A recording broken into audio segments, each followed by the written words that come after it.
Welcome back to the Single Dad's online podcast, Online Dad, and I am the Online Dad. Happy New Year. I hope you guys made it through the remainder of 2020 relatively unscathed. And this podcast I wanted to do as close to the New Year as possible, and entitle this one New Year's Goals and Do-Overs. At the end of every year, we reflect back on the personal events that happened to us. We tend to think more of the negative events than the positive, especially in 2020 with COVID-19. Our lifestyles, our routines turned upside down, and even the holidays, which are supposed to be a positive event, may have been marred by the shelter in place, loved ones that may have died, deployment, perhaps even some incarceration or the holiday visitation schedules. Maybe even there was some implied competition to make your holidays as special, if not more fun or more special than their moms. Maybe you lost your job, additional money problems, all cast a huge cloud on the holidays. And maybe you were just in court trying to see your kids. So whatever the reason has been, and the holidays have not been what you had hoped, New Year's always gives us a renewed reason for that hope. Right? New Year's celebrates and symbolizes a fresh start and some sort of type of do-over. And it's time to look on the choices, both good and bad, and figure out how to make the next year better for you as a single dad. Okay? And I understand as single dads and even single parents in general, sometimes that's easier said than done. But to make it happen, I'm going to recommend a few ideas for you to try and make 2021 better as a single parent in the relationship with your kids.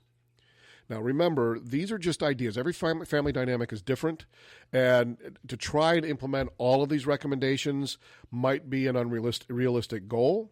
So maybe just pick one, maybe two, maybe one a quarter, however you want to do it. Some of these you might already be doing, which is great. Then take another one. All right, so here are some suggestions. Okay, first I'm going to say, don't call it a New Year's resolution, because we all know as adults, especially adults, those resolutions 95% of the time get broken. So call it a New Year's goal. Make it obtainable.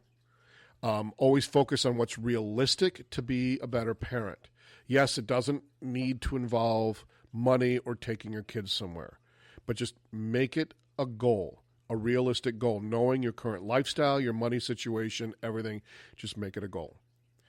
Hey, so the first goal I'm going to recommend is love your children unconditionally. And you might say that's a no-duh or a no-brainer, but sometimes in our own perceptions of how we should raise our kids and how we show them that we love them can set us up for failure, especially if it's about buying them things or letting them do what they want, or buying their silence because you don't want their kids to tell your ex about something. It doesn't work that way. Your kids love you unconditionally, and you love them unconditionally. Yes, they can get mad at you. Yes, you can get mad at them.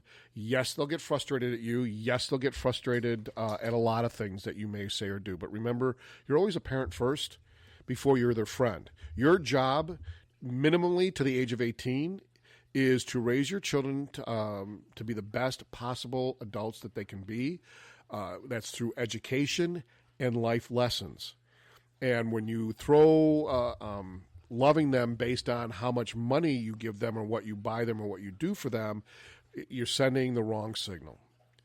All right. Next goal idea. Make time to contact your kids each and every day.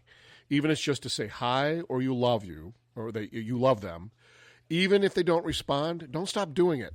Now, if you already have a routine down on when you contact your kids, you don't need to change it, because I said it should be every day. If it's working and you're consistently in contact with your kids, then leave it alone. It's working fine. But if you're inconsistent when you talk to your kids, or the only time you start reaching out to your kids is just before you pick them up for the weekend, you want to be more active in their heart and their lives through reaching out to them. And with technology today, there are so many different ways to do it than when I was a kid. When I was a kid and my parents had split, all we had was the telephone or writing letters. And that was it. We have cell phones now. We have email. We have text messaging. We have FaceTime. We have Zoom. We have tons of medium to use to be in contact with our kids each and every day. And as I said before, if you already have a routine down where you're only seeing them, calling them every so often, but it's consistent, you're good. Then don't worry about it. But if you're not, then you want to make time to reach out to your kids. And if you've never talked to your kids on the phone, you only see them when you pick them up or they're with you, then start easing into it. Don't do it every day. Maybe start it once a week and then twice a week. Anything that you've never done before, to go into it, full speed, sometimes can put your kids more on the defensive. So just ease into it if you've never done it. If you're already doing it in a routine, great. And if you've been inconsistent with it, then just start a routine. Next goal idea, make sure your parenting skills are consistent and appropriate. Even if you feel the other parent is not as strict or they get away with more, as long as your children are not being neglected, stay the course. Don't worry about them. Worry about yourself. All right? So you can't control what they're going to do. You can only control what you're going to do. So with parenting consistently, what is always wrong is wrong. What is always inappropriate is inappropriate. It can't be funny one day and then inappropriate the next day sends the wrong message, especially with younger kids. And whatever those skill sets are, if they always have chores, they need to always have their chores. Even when you are parenting from two households, your kids need their chores. So if they did the dishes in the trash when you and your ex were together, then the dishes in the trash also have to be done when they're at your place as well. And it's sharing the responsibility and allowing your kids to take pride in the house that they're living in.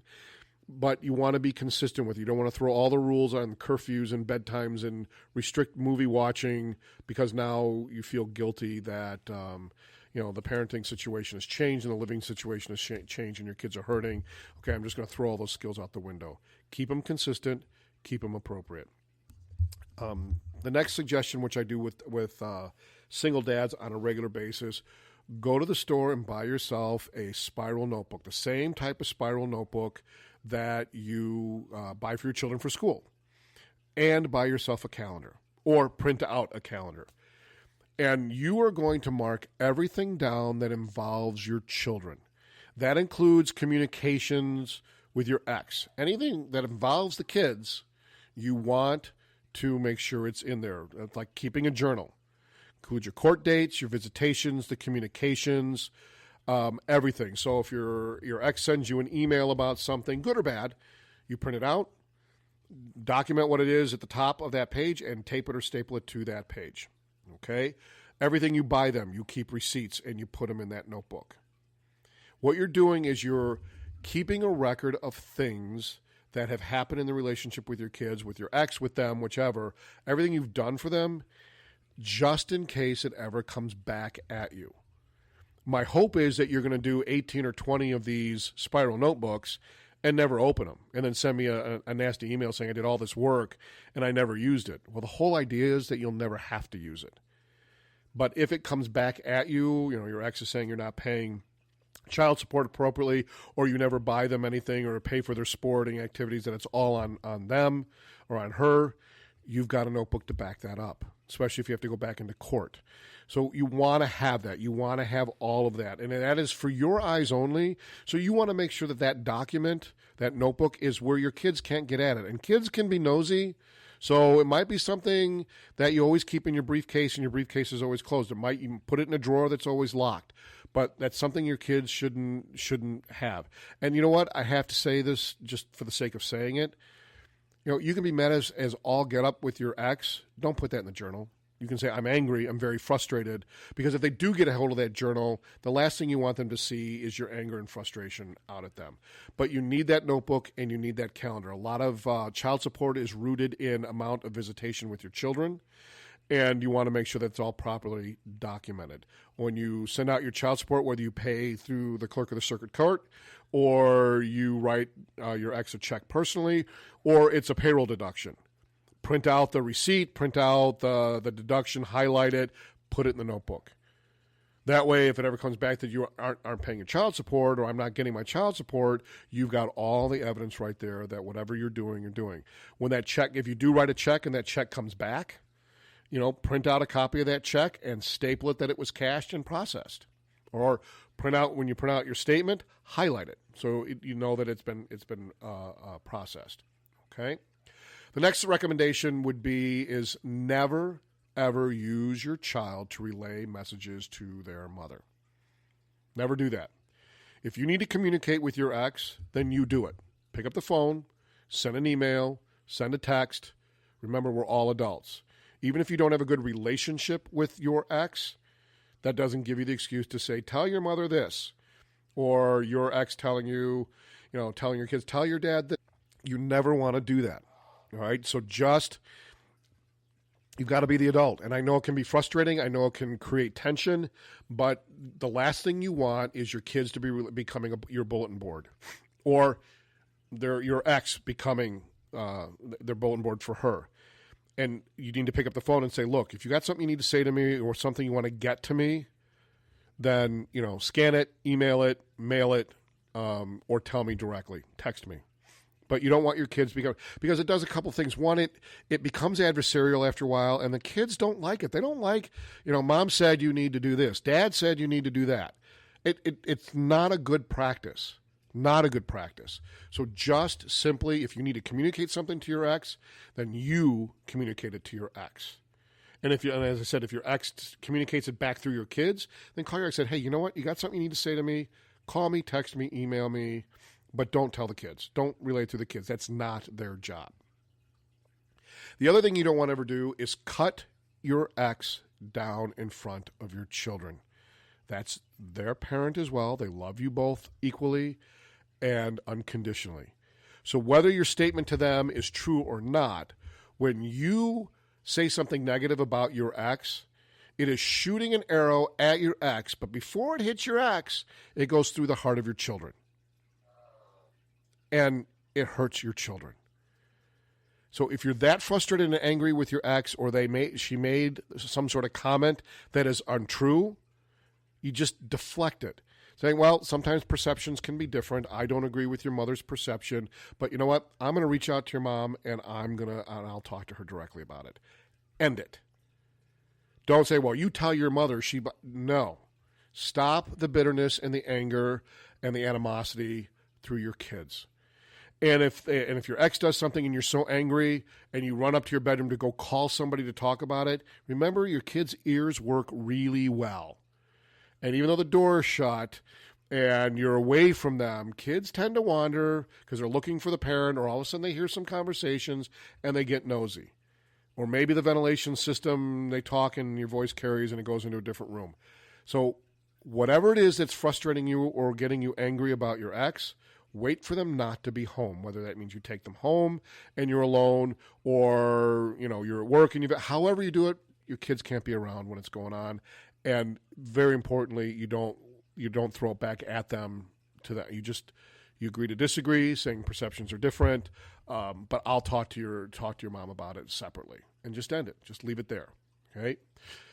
Next recommendation: make time to sit at the dinner table and talk. And that's very foreign these days, although COVID might have brought some of it back. Sitting down at the dinner table and actually eating. But it is a great way to decompress and talk about what's going on in each other's lives. And it'll start with you. It will start with you, how your day is going, what's going on, things that are worrying you. And again, keep it all age appropriate. The most important part of this is there's no technology at the table. So the TV is off, the radio is off, Alexa is off. All the cell phones, depending if your kids have them or not, need to go on silent and in a basket on a different table somewhere else in the room. And if your phones have the ability to light up or flash when notifications happen, and that can be a distraction, then put a towel over it or a tea towel, or put it in a whole different room altogether. You want this to be free from distraction. And again, if you've never done it, it's going to, you have to start it. And you're going to probably get a lot of silence and a lot of nodding heads and a lot of shrugged shoulders. But you started it, and you will start with you.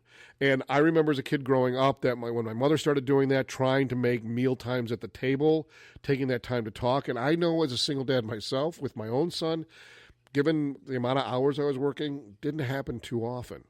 So I can say, I don't want to say I failed at it, because I did do it from time to time. But, now that my son's an adult, and we have a real good relationship now, but I regret not making more time to sit at the table and talk. Next recommendation if you've not seen your children in a while and your New Year's resolution is to increase that visitation, you need to start it out slow. Okay, you cannot make yourself instant dad by just showing up every day or calling every day, or it doesn't work because you have to re-earn their trust. And you have to understand that your ex is probably leery that this is going to stay consistent, especially if you did it for a while and then you stop doing it and you try to do it again and you stop doing it. It just hurts your kids because they feel like they've done something wrong that sent you away. Yes, it's unrealistic, but that's how they feel. Well, it's got to be something I'm doing because he doesn't want to talk to me. So start out slow. So it might start out with a once a week thing, once every 2 week thing, whether it's dinner or you just visit with them or talk on the phone. But just start gradually into it and building it up because you got to rebuild that trust. The last recommendation I'm going to say is remember your relationship with your children is not about the money and it's not about visitation. Child support is for your children. It's not for your ex. Get that out of your head. You have to pay your child support. Okay, the amount of visitation. I know a lot of courts now, child support is based on visitation. So all of a sudden dads are saying, I want my kids 50% of the time because you don't want to pay all that child support. You've got to look at the bigger picture. The last thing you want your children to be doing is living out of backpacks. So Monday, Tuesday, Wednesday, they're with mom. Thursday, Friday, Saturday, they're with dad. And then you guys rotate every other Sunday. They need a home base. They need a place that they can call home. That's where all their mail comes. That's where everything goes. They need that. Okay, so can it be with you? Absolutely. But the way the court systems are, a lot of times that's not the case. It's usually with the mom. But that's okay. That's okay. So you've got to look at the bigger picture with regards to visitation. You cannot be the way it was when you were together with their mom. It can't be. It's not that way. So while you can modify things and do things, it can't be the way it was. You're not going to be able to see your kids with the same veracity that you did when you guys were together. It's just not realistic. Now, if your ex and you live within a few block radius and they're going to the same school and there's not a lot of driving involved to go back, it may work. You might be able to pull that off. But at the same time, again, your kids are living in a backpacks. I mean, I remember as a kid when I would see my dad on Tuesdays and every other weekend, oops, I forgot my homework, or oops, I forgot to pack this. And then time was spent driving back and forth trying to get all that stuff. So you've got to make sure that it's just about the relationship with your children, not about how much you spend on them or where they live or what you buy them and how often you see them. Quality versus quantity works every single time. And even if you and your ex were together, still together, especially when your kids got older, you don't see your kids all the time. Yeah, they might be in the same house. They might be in their bedroom. They might be playing in the basement. They might be outside riding their bikes. They're not always with you. And kind of keep that in mind because we tend to forget that when, we don't see our kids for a whole week or even 10 days and it's your weekend to have them, or you find out, hey, I'm entitled to have them 50% of the time. Bam, I'm going to do that. You've got to look at the big picture. Look at where you live. Look at the distance between their school and where you're at. You got to look at all of that dynamic before you start making mandates on how it's supposed to work. That includes extracurricular activities. So your kids are entitled to have their extracurricular activities, sporting, art, theater, whatever it is, dance, whatever it is that they want to do, they're entitled to have that. And while most courts will tell you, the dad, especially if you don't have residency with your children, that you're not obligated to take them to those activities. Tread lightly on that. Okay, just because you're required to take them doesn't mean that you are not going to take them. You need to make sure that the normalcy of their routine stays as close to normal as possible. Does that mean on a weekend or every weekend you have them, you might be driving them to sporting events or activities or competitions? Yes, but that's your job as a parent. If you feel that your kids are too active in extracurricular activities, that there's less focus on school but more focus on those activities, then you need to have that talk with your ex. If you think that your ex is doing this on purpose to minimize your time with your children, then you need to have that conversation with your attorney, or do your ex first. If it's not working, then talk to your attorney. But the visitation is about taking that time and being together as a family from two parents that are parenting from two different households. But before you say, I'm entitled, let's look at the big picture and what's in the best interest of your children and the relationship. And if you're new to the divorce and new to the loss, Yeah, your kids are probably going to see you all the time because that's what they're used to. They want to make sure you're okay. They want to make sure you're there. So that's where you establish those parameters very early on of what's going to work and what's not going to work. But just remember, it's not about how much you spend on them or what you buy them or where you take them or how often you see them. It's about that relationship, that one-on-one, that they can depend on you, they can tell you anything, and they can discuss anything with you. So that's about it for today. I hope your 2020 ends up being, or 2021 ends up being a whole lot better than 2020 was. Remember, your children do love you unconditionally. They do, unconditionally. You are an awesome dad, and you are going to continue to be an awesome dad. Feel free to reach out on my website at www.singledadsonline.org. Email me if you've got a podcast that you want to hear about.